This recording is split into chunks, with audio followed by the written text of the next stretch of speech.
আর শব্দটা একদম কাছে থেকে ঠিক তার কানের পাশেই। রাফির চোখ বড় হয়ে গেল, কিন্তু সে নামাজ ভাঙল না। তার গলা কাঁপছে, কিন্তু সে পড়তে থাকল। শেষ সিজদায় গিয়ে সে কাঁদতে শুরু করল, হে আল্লাহ, তুমি ছাড়া আমার কেউ নেই। ঠিক তখন মসজিদের চারদিক থেকে ফিস ফিস আওয়াজ, মাশাআল্লাহ, চালিয়ে যাও, ভয় পেও না। হঠাৎ সামনে অন্ধকারে একটা ছায়া ধীরে ধীরে স্পষ্ট হচ্ছে। রাফির শরীর অবশ, কিন্তু সেই ছায়া বলল, আমরা জিন। এই ঘর বহু বছর ধরে ফাঁকা ছিল, আজ তুমি এসে আবার আল্লাহর নাম তুলেছ।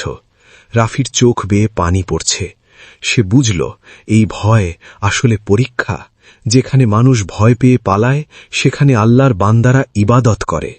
সকাল হল, সবাই অবাক। রাফি সেই ভাঙা মসজিদে বসে কুরআন পড়ছে।